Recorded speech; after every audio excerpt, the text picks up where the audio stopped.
Suspense.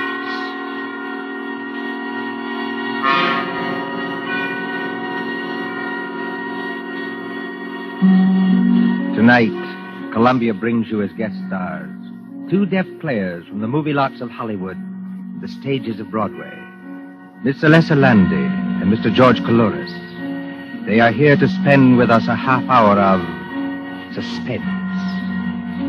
Suspense is compounded of mystery and suspicion and dangerous adventure. In this series are stories calculated to intrigue you, to stir your nerves, to offer you a precarious situation and then withhold the solution until the last possible moment.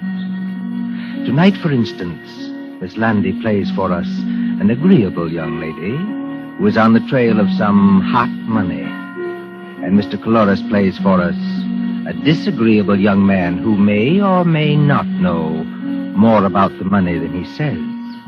We trust that with this tale we shall keep you in suspense. For Suspense tonight, CBS presents Alessa Landy and George Coulouris in Nothing Up My Sleeve by John Dixon Carr.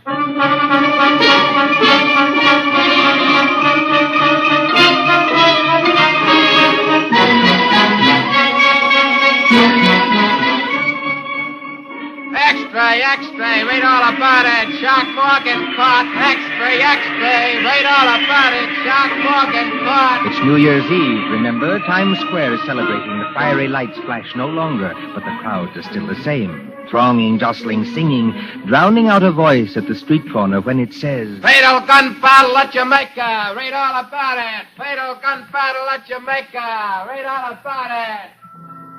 But would that cry perhaps reach as far as a large and sedate country house some 20 miles from New York? Out there, the earth is sealed up with snow. The white pillars of the house rise up high and ghostly against it, showing no outward lights. A lonely house, this mansion in Fir Woods. Just the place for a murder, I've always said. Wouldn't surprise me either. These Ralphs are a funny lot. And alone in that house tonight, apparently alone, is a man practicing shots in a billiard room, a long and paneled room at the back of the house. Now, look at Mr. Derek Rolfe, as tall and lean and well-tailored as ever. Many people don't like him. He's a little too supercilious, a little too sure of himself, too suggestive of the lifted lip and the glazed eye. There he stands in the billiard room, under the snow-covered skylight, leaning over the green cloth under brilliant lights when... Huh? Just a moment, please. Good shot. Yes, come in. Excuse me, Mr. Rolfe. Oh, not at all. Wait, aren't you Miss... I'm Dorothy Dale, your aunt's social secretary. Surely you remember that. Oh, of course. Forgive me for forgetting your name.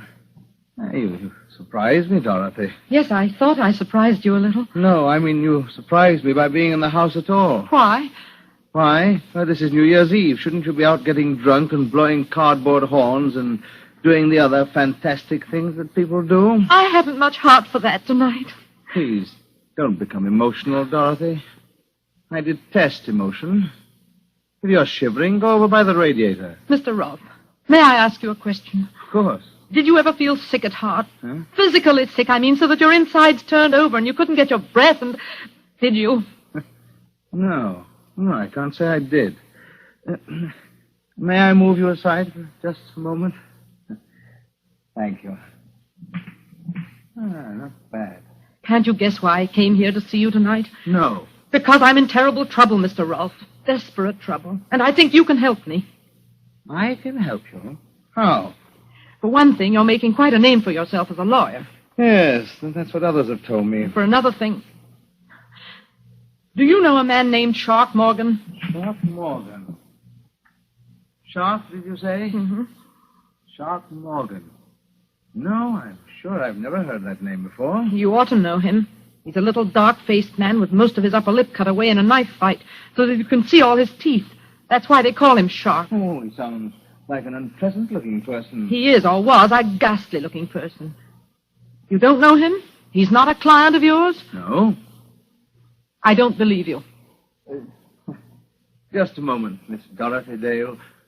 I must put down this cue and say a few words myself. Please do. I don't want to be offensive to you, but it seems to me that for a paid employee of my aunt, practically a servant, you're taking a great deal on yourself. If you're trying to hurt me that way, you're succeeding. But go ahead. You come to me at 11 o'clock at night. You come rushing into this billiard room. Oh, observe, I call it a billiard room, though this is actually a pool table. Just as everything in life gets its wrong name. I entirely agree. Yes, but you agree about what? That everything gets its wrong name. Honest men are called thieves, and thieves are called honest men. Would you mind explaining that remark to me? I can explain it very easily. I'm engaged to be married to Jerry Winton. Well? Don't say you don't know who Jerry Winton is. He was in college with you. I played on our extremely second-rate baseball team with him, yes. You never liked him, did you? Liked him? I'm afraid I never noticed him. Jerry Winton works at City and Provincial Bank on 51st Street. He's a teller there. Does that mean anything to you? No. You see, it's not my bank. I was at the City and Provincial Bank yesterday afternoon. Yesterday afternoon, Mr. Rolfe, just before closing time. It was a dark day and the lights were on. There weren't many people in that big marble hall. I went up to Jerry's window, if that's what you call it.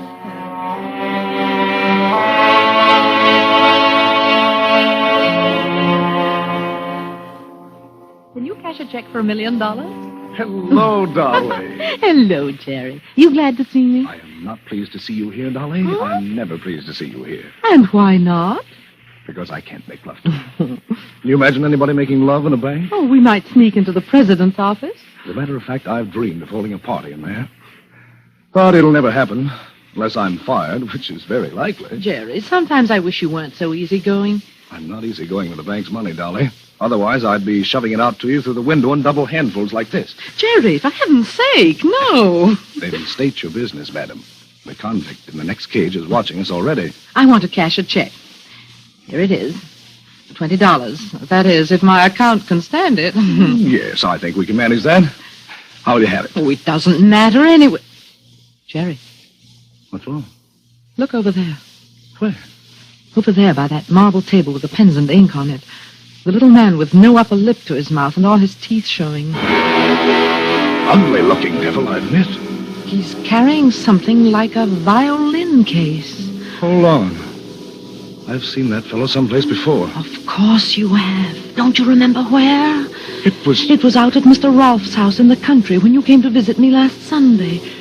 The man with the teeth and 5 other men were coming out on the porch as we were going in. Wait a minute, Dolly. That's not all. What is it? There's some very funny-looking customers in this bank right now. Where? At Mr. Wallace's window. At Mr. Robinson's window. And up by the guard at the front door. They don't seem to make any sound. As though they all wore rubber-soled shoes. Jerry, something's going to happen. I know it is. Unless I can get off this stool and warn... That was just to call your attention, folks. Just to call your attention. Now, just stand where you are, all of you. And nobody will get hurt. Darling, I'm scared. Well, what shall I do? Steady, dear. Just stand still. I don't dare turn around. Was that the man with the teeth? Yes, he's got the machine gun. We don't want any funny business about alarm bells, see? One of the boys has already gone behind to take up the collection. Now just stay where you are. That's all you got to do. You can't get away with this. Oh, look, boys, here's a guy at the front with a nice mahogany desk and a plate with his name on it who says we can't get away with it. That's Sean. Huh? Don't do it, Sean. That wasn't in our orders. So we can't get away with it. Oh, he's crazy. I hear somebody else talking. Jerry! Thought I heard somebody over there. Oh, it's you, kid. Move to one side of the window, Dolly. Move to one side of the window. Don't worry, kid. I ain't gonna hurt you. No? Not a bit of it. Thanks for helping us. You'll get your cut later. What do you mean, my cut? That's what I said. You'll get your share when we divvy up. Well, I don't know anything about this Don't robbery. worry, kid. We'll take care of you. I tell you, I don't know anything about this robbery. Jerry!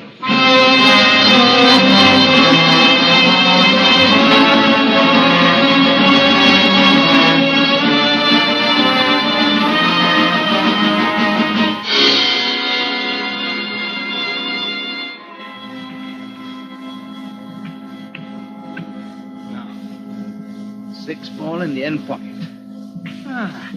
Got it. Are you listening, Mr. Rolfe? This Shark Morgan must have been quite a fool. I grant you that. He was a fool. He must have been crazy.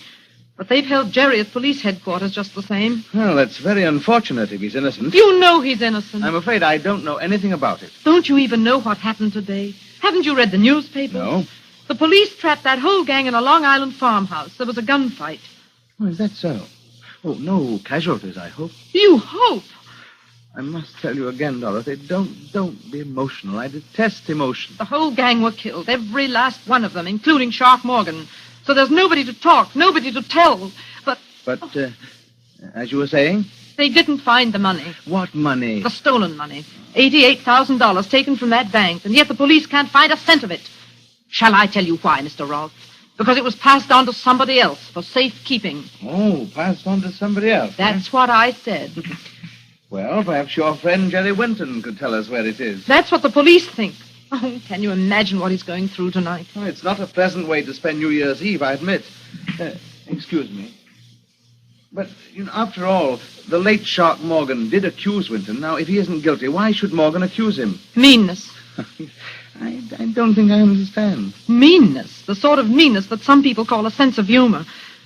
Morgan saw Jerry in this house. Oh, be careful, young lady. That's an actionable statement. I've already made it to the police, thanks. Oh, and did they believe you?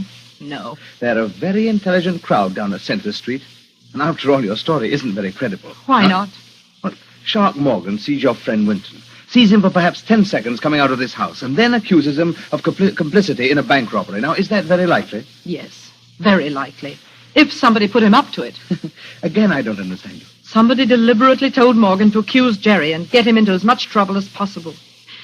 Tell me, Mr. Rolfe, why do you dislike Jerry so much? Now that you mention that fellow, I can recall who he is. Thanks for condescending to. Yes, indeed. Why, he was the man in our class voted most likely to succeed. Now, let's see. Where did you say he is tonight? He's just where you put him. You're trying my patience to the very limit, young woman. And out in a Long Island farmhouse, there are 5 bodies full of bullet holes. 5 men who'll never speak again. And somewhere else, maybe not very far from here, is the man who engineered the whole robbery. Planned it and staged it and got his accomplices killed. My goodness, he must have supernatural powers. No Dorothy. witnesses, nobody to testify. Oh, if I could only find the money. $88,000, I think you said. I could only find the money and prove who had done it and prove Jerry innocent and just for 1 second get past that devilish smug mask of yours that's driving me. Anything wrong, Dorothy? No.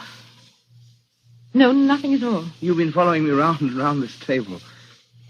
Have you been looking at something? Only admiring your billiard room, that's all. Oh, you haven't been looking at the suitcase, for instance? Oh, well, a suitcase. Look, over on the bench under the cue rack. The suitcase that contains legal papers. I hadn't even noticed it. Mr. Rolfe? Yes, Dorothy? I'm afraid I've taken up a lot of your time and not done myself any good and made something of a spectacle of myself. Frankly, young woman, you have. Well, if you won't help me, you won't. And that's that. If you don't mind, I'd like to go now. I suppose, my dear, I didn't choose to let you go. But why? Why shouldn't you? What harm can I do? Now, who was it? Was it Meredith who remarked that the last thing to be civilized by man will be woman? I think it was, yes.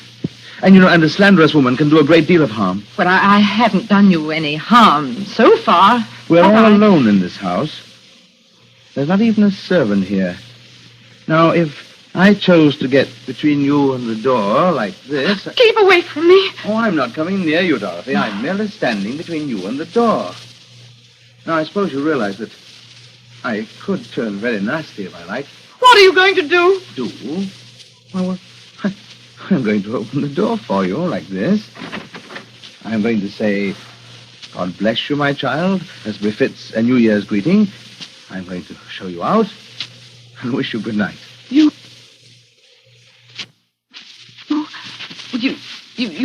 don't mind? Mind? Certainly not. You've got something to hide, haven't you, Mr. Rolfe? No. Nothing, young woman, that I can't hide. Good night.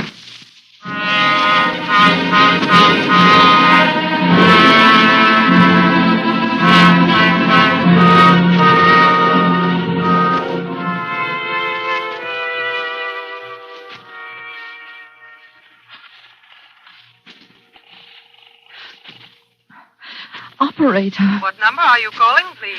Operator, I want to get to police headquarters in New York City. No. That'll take too long. Wait. Get me the local police station. This is Mallingford 8891. The local police station? Yes, that's right. The number you want is Mallingford 326. I will ring them. Thank you. Hurry. Oh, why is he so confident? What has he got up his sleeve? Mallingford Police Station. Oh, let me speak to the chief of police, please. You're speaking to him, ma'am. Nobody else will stay up here on New Year's Eve. Well, my name is Dale, Miss Dorothy Dale. I'm speaking from Green Acres, Mr. Derek Rolfe's house, about 2 miles up the post road. Do you know it? Yes, I know it, but can't you talk louder? I can hardly hear you. I don't dare talk loud. I'm speaking from a phone just outside the billiard room door. Well, what about it? Listen, you want to recover the city and provincial bank money, don't you? We sure do, miss. That money's hot, but... Well, it's here. It's in this house, in this billiard room now. Oh, who's got it? Derek Rolfe himself. Look, miss, is this on the level? I swear it's true. I've seen the money. The Ralphs are prominent people, you know. I can't help that. There's a big suitcase completely full of money in packages fastened with the paper label of the city and provincial bank. And that's not his own bank. Take it easy now. The lid of the suitcase wasn't quite closed. He thought he'd be alone here tonight, and that's why he was careless. Does he know you saw the money? Did I see the money? I'm not quite sure. You're not sure? No, I could almost have sworn he knew I saw the money, but he didn't seem to care. Be careful. The billiard room door's opening. Thought I heard someone using the telephone out here. Excuse me, Mr. Rolfe. I only... What's this about the door open? No, these doors are rather thick, Dorothy, but I was under the impression that I heard somebody say police. Yes. Well, yes, you did. You weren't phoning the police by any chance, were you? Yes, I was. But why? Go on. Why? As a matter of fact, I was trying to get in touch with Jerry. That's it. He's at police headquarters in New York, and I was trying to get in touch with him to see if they'd let me talk to him on New Year's Eve. You know, I thought it would cheer him up. Look, miss, this is the Mallingford chief of police. Are you still there? What's that? Mallingford? Well, it's a New York call relayed through the local station. You don't mind? Not at all. Please go right ahead. Oh, by the way. What? I don't think you will find that money, young woman. Good night. Listen, miss, are you still on the end of the wire, or aren't you? Yes, but I couldn't talk to you. He was here. Who was there? Derek Rolfe. He said I'd never find the money. You mean he admits he's got it? Well, no. He just smiles and smiles. He's got some trick up his sleeve. I know it. Oh, it'll have to be a good one. Please never mind that. Can you come over now? Oh, all right, miss. I'll take a chance. Who else is in the house with you? Nobody. I'm all alone with him. What are you going to do if he tries to light out with the money? I don't see what I can do. That's all the more reason for you to get here quickly. I swear you'll find the money in that billiard room. Only hurry.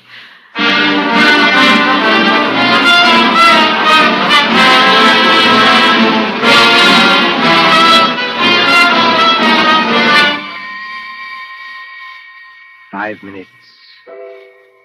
10 minutes. 15 minutes. It can seem a very long time to a waiting girl crouching in a cold and dim-lit hallway outside a closed door, hearing only the clicking of billiard balls and watching, wondering, and praying until... Miss Dale. Miss Dale. This way. Shh. Miss Dale. I'm Joe Hollister, chief of police. Yes, I recognized your voice. The front door wasn't locked, so I just walked in. I hoped you would. I didn't want to leave here. Has Mr. Rolfe come out of that room since you talked to me? No. And according to what you claim, he's still in there with a suitcase full of money. That's right, Mr. Hollister. Now, look, miss, before we go any further, there's something I ought to tell you. Well? Well, I checked with New York about you. And what did they say? Yes, Miss Hollister. And what did they say about her? Mr. I'm Rolfe! rather interested in knowing that myself. So you could hear everything through that door? Of course I could hear everything through the door, including your conversation with our friend, the chief of police. Good evening, Mr. Hollister. Good evening, Mr. Rolfe. This young lady says that... I know what she says. Will you come into the billiard room, please? Both of you? Oh. Thank you. Just what trick are you up to now? Trick? You talk of tricks. Now, just a minute now. Take it easy. What I want to know is where's this suitcase Miss Dale was talking about? There it is. What, you mean that empty suitcase on the bench beside you? Empty suitcase? Yes, that's what I said. It wasn't empty when I left this room. Chief, do you mind seeing for yourself? Well, it isn't empty. It's empty now, miss. Hollister, it would gratify me to clear this matter up here and now. It'll gratify me, too. I'm tired of this slanderous nonsense, and I mean to end it. This young woman told you that I had, what was it? Some $88,000 in this room only a few minutes ago. I still say you had. Curb your temper, please, while I ask you some straight questions. Can you do that? You better answer him, miss. All right, I'll try. Did I or did I not leave the billiard room at any time? No, you didn't. Good. Well, there's only one door and no window. Only a skylight covered with snow. So I didn't leave that way, did I? No, I suppose you didn't. Therefore, unless you're lying, the money must still be in this room. Yes. Then where is it? I don't know. You must have hidden it someplace. Where? I'm afraid Mr. Rouse right, miss. Take a look around you. One pool table. Comes apart so you can examine it. One radio. Go on, examine that, too. One overhead light, one standing lamp, one bare bench, one rack of cues, one rack of pool balls. Now, that's everything. Now, can you tell me where I could hide enough money to fill a suitcase? No, I can't. It's impossible, miss. The stuff's not here. It must be here. It's either here or else... Or else what? Or else it vanished. Oh, Mr. Hollister, haven't we had quite enough of this? Yes, I guess we have. Now, look here, Miss Dale. I like the way you talked, and I thought you were talking straight. Will you just tell me why you tried to string me along like that? You know, I think I can tell you, Chief Hollister. I wasn't exactly asking you, Mr. Ralph, but... Well, go ahead. You know, perhaps, that she's engaged to a man who's mixed up in the city and provincial robbery. He was not. It was neither a very clever nor a very far-sighted attempt. I'm inclined to think that she'll not have a job when my aunt returns. But as I say, it was a case of any old attempt to shield Jerry Winton. Did somebody mention my name? Jerry! Oh, Jerry. Kid, steady. I'm alive. I'm not a ghost. You needn't dive at me like But that. how did you get here? How did you get away? I was trying to tell you, miss, when our host butted in. The DA is convinced your young man had nothing to do with this. That's right, Dolly. And I thought I'd better come out and take you back to New York with me. I was never so glad to see anybody in my life. Put your arms around me. Dolly. I don't suppose you'd mind if I picked up this cue and went on practicing.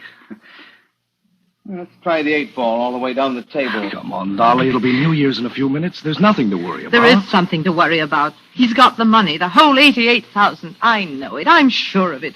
Only we can't find it. It's hidden somewhere in this room. As I said before, haven't we had just about enough of The this? chief of police there won't believe me, but it's true. I've heard a lot about that money myself. I'll bet you have, son. It's been nothing but hot money, hot money, hot money, and where is it, where is it, where is it, until I thought I was going off my nut. If I could prove Derek Rolfe had anything to do with this, I'd...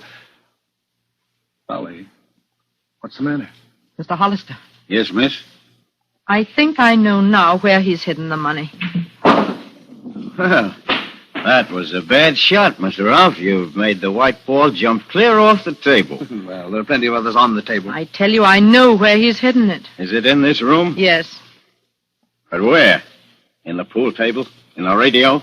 In some secret panel? No. You'd better speak up, Dolly. Has it ever struck you, any of you, that there is such a thing as an invisible piece of furniture?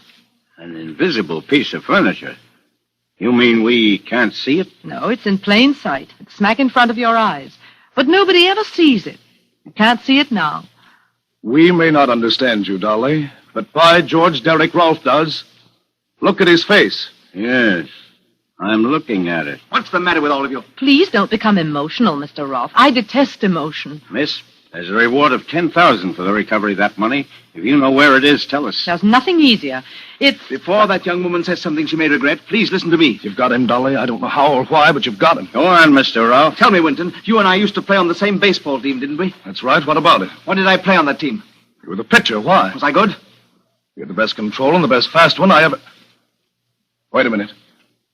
Why are you picking up that pool ball? What are you going to do? Take it easy, Mr. Ralph. You three are across the room from me. I have a number of rather dangerous objects on the table here, and I'll split that girl's skull if she says another word. Don't be a blasted fool. You think I can't do it? Well, does that convince you I haven't lost my pitching arm? You didn't even get a chance to raise that gun. No, you don't. Don't try to pick it up. Just let it lie there on the floor. Get behind me, Dolly. You stay where you are. Move a step off first base and... Maybe you'd better listen to him, Miss Dale.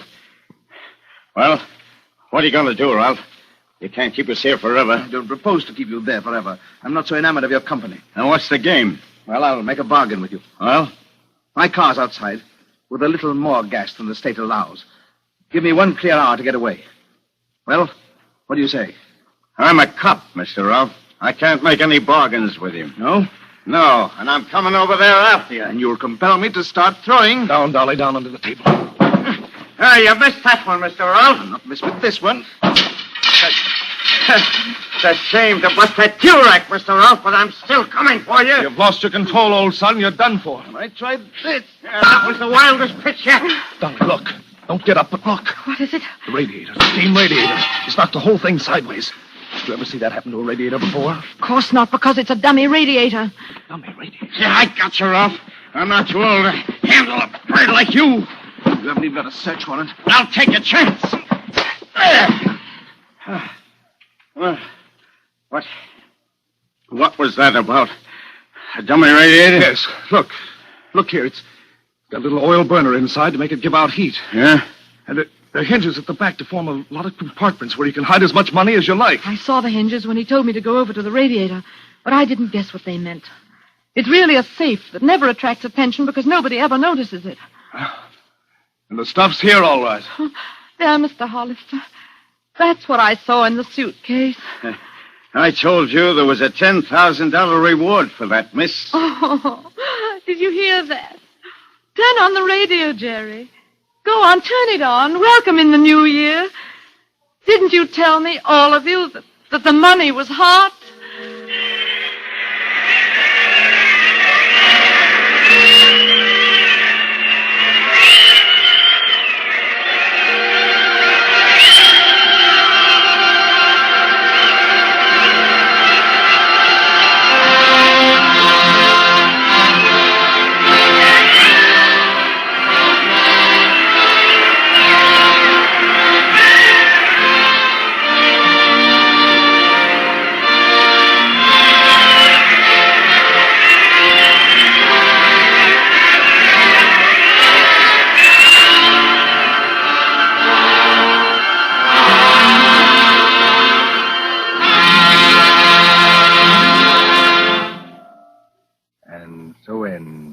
Nothing Up My Sleeve, starring Alyssa Lundy and George Coulouris.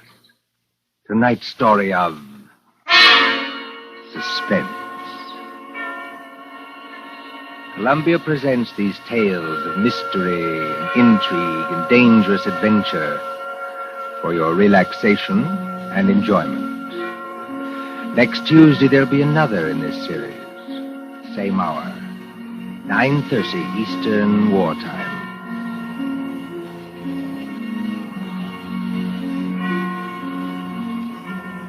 William Spear, the producer, John Dietz, the director, Bernard Herrmann, the composer, conductor, and John Dixon Carr, the author, are collaborators on Suspense.